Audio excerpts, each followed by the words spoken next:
up, guys? Jessa here from Life at Sycamore Ridge, coming to you from the farm room. I just got this half cleaned up, and fortunately you can't see that half, but you have in previous videos. But this half is preparing for seed starting. So I've got, let's see, 1, 2, 3, 4, 5 grow lights in here, my heat mat, and some stands and everything, and I am, like I said in the last video, thinking green thoughts and trying to get ready for the growing season. We're into January. I'll probably start some seeds late February, mid to late February, unless the itch gets me starting even sooner, but that would be about the right time for me to start seeds here. But what we're doing today is going over the December finances, recap of the budget and everything.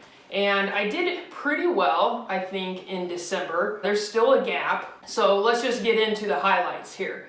I spent just over $3,200. I feel like that's not too bad considering Christmas and everything in that mix. However, my income was just over $2,800. So that's a $376 gap. That was made up for with like Christmas savings and that sort of thing. So like I said, there is a cushion there. I was prepared for Christmas, so it wasn't a huge hit. That I've got different pots that I kind of pull from, and I didn't have to pull from, you know, the true emergency fund pot by any means. Let's break that down a little more. Like I said, income just over $2,800. My regular job was about $1,400 of that. Where'd the other $1,400 come from? As I've mentioned in the past, I do have a rental property. There is a loan that I'm getting paid back to me.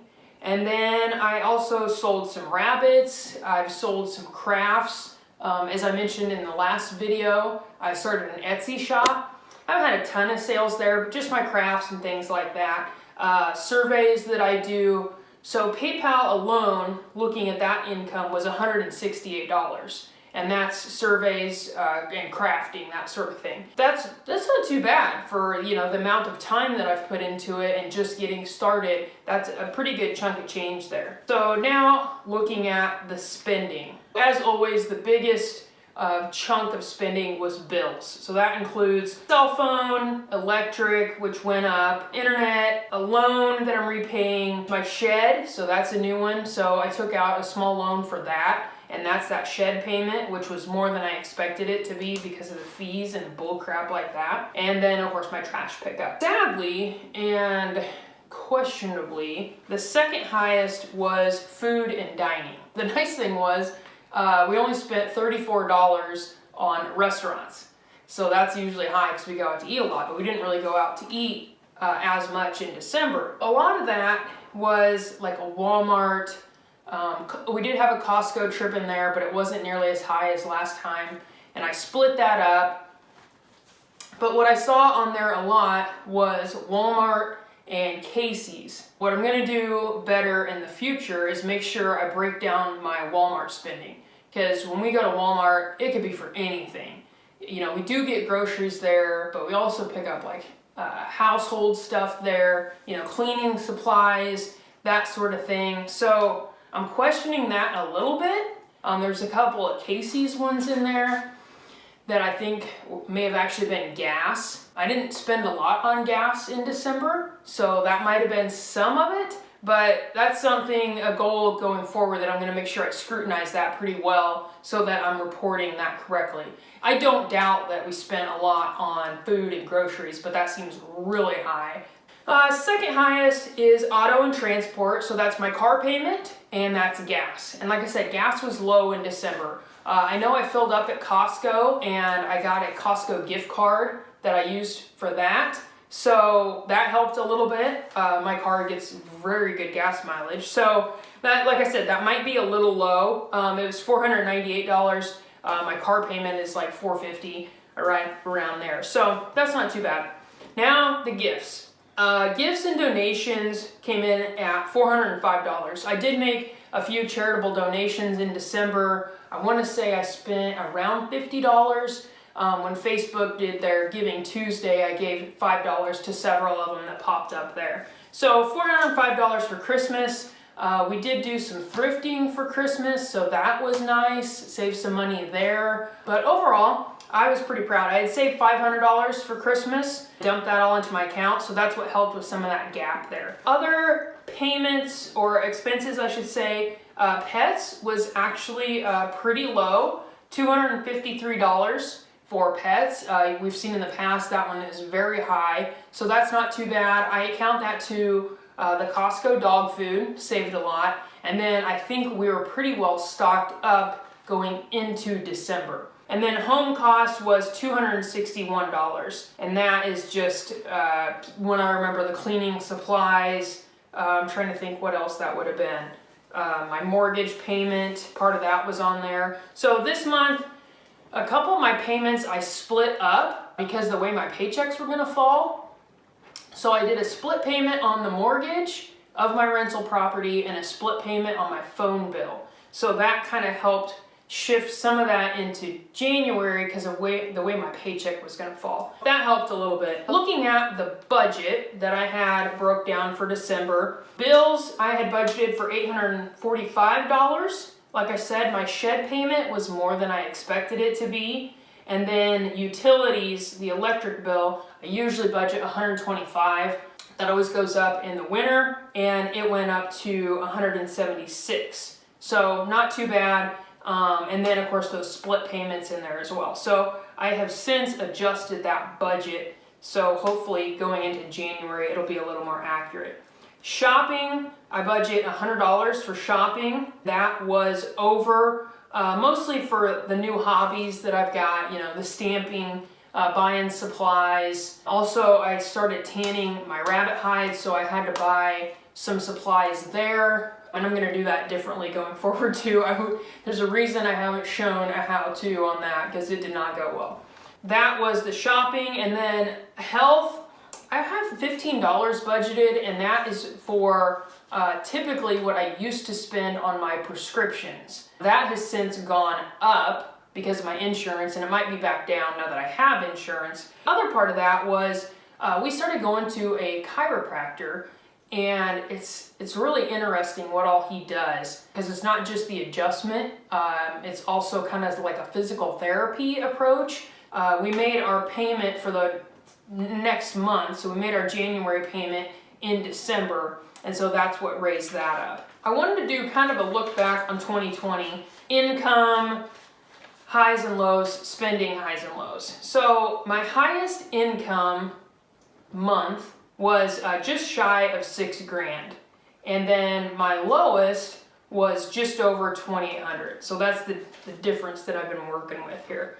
And then spending, my highest was $7,000. I spent 1 month.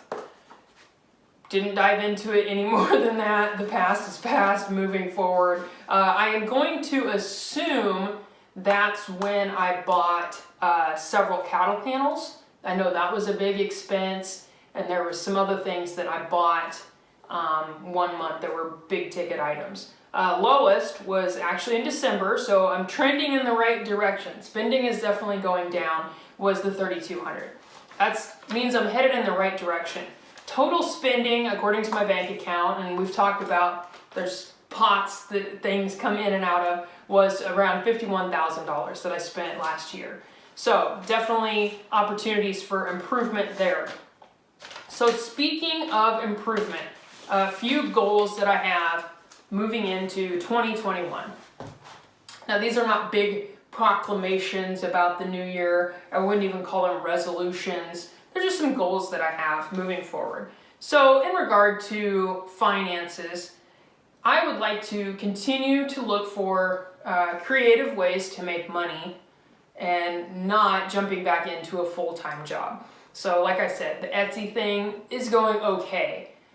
Selling rabbits is going better. It's actually picking up a little bit of momentum. Other sources of income, you know, the surveys, things like that, little online things that I can do. Continue to do the savings with the IBotta, and you know, sometimes you actually can make money on IBotta, but usually it's just a savings. But things like that, continue to do those things to raise my income. while also looking for ways to reduce my spending. You know, just being more disciplined, paying better attention to, you know, where I can cut costs and that sort of thing. So that's finance-wise what some of my goals are. For YouTube, you know, I wanted to try to focus on things I could control. You know, I can't control whether you watch this entire video. I can't control whether you hit the like button or subscribe to my channel. Sure wish I could, but it just doesn't work that way. So I don't want any goals tied to things that I can't control. You know, I can improve the quality of my videos, you know, what my content is, and so I would really like to get more organized, and that's a broad statement. Definitely not a SMART goal, but more organized in that I'm consistent with my videos. You know, I have weeks where I'll post something every day, and then I'll have weeks where I would be lucky to get one video. You know, I always try to get at least one video a week, but sometimes it's a tight deadline. The other thing I would like to do is, it won't relate to you guys, is just organize all my files. I've got them all on OneDrive, and the organization stops there. So I would like to sit down and spend some time organizing my files. I think moving forward, that would really help me out. The other thing I would like to do, and I've been brainstorming some ideas, is do a giveaway on this channel. We just had some Sycamore Ridge shirts made, and so I want to continue to develop those. If you look really close at this video in the lower right hand corner, I believe that's the new logo. I might have changed that, but that's what I tried that out at one point. So that's what I would like to do in 2021, YouTube wise. Other goals, the garden, I'm already kind of taking steps towards that. I've got my seeds here. I need to start organizing those. We have a seed swap coming up, so I want to get everything divvied out for that. But one thing I would like to do this year is actually can. I've done minimal canning in the past, but I would like to get to a point where I have a good enough harvest and ideas for what I would actually like to can. Right now, if I have an abundance, I usually just freeze everything that's excess. So that is something I would like to do, is learning how to do it, getting comfortable with it, and having enough produce to do that. Health-wise, I spoke about the chiropractor and what I want to do there. You know, just getting stronger. I've lost a lot of my strength, you know, quarantine, excuses. So building back my strength, just getting in shape again. Not necessarily to run a marathon again, but to get, you know, to where I'm not winded, just walking up from the driveway, that sort of thing. But on the running front, I was supposed to run a half marathon in November of 2020, and I decided to go ahead and push that back to 2021. That was an option that they gave you with a run. And so I certainly want to do that, make sure my training is on point. I don't know if I've ever mentioned it on this channel, but at one point I did have another YouTube channel called Running with Rabbits, and just documenting my progress running. Obviously, I haven't ran in a long time, so that channel has fallen by the wayside. But not necessarily that I want to revitalize that channel, but I do want to start running again. It's something that I enjoy. It's a love-hate relationship, really. So those are some of the goals that I have for 2021. So with that being said, I'm going to go ahead and wrap it up. I just wanted to recap the progress made in December with the budget and review that with you guys. I hope that it helps you out, gives you some ideas. And I know a lot of people have that goal of either just full-time homesteading or part-time homesteading. And so I thought these videos give those people something to look at, maybe some ideas, something to compare to, kind of see where they're at. So if you have any comments, definitely leave them below. I don't think a lot of channels are doing this. I know I've come across just a couple, you know, that they're on the debt-free journey and that sort of thing. So, but I think finance is one of those things that we need to talk about more. It's good for all of us to talk about, but it is still considered a taboo subject for a lot of people. So if you enjoy these videos, which I hope you do, make sure you leave a comment, make sure you like it, so I know that I'm headed in the right direction. If not, maybe I'm just wasting my time and I'll just talk to myself about my finances instead. But I appreciate you guys. I hope that you are well. Hope you had a great New Year's celebration, and I will catch you on the next video. Later.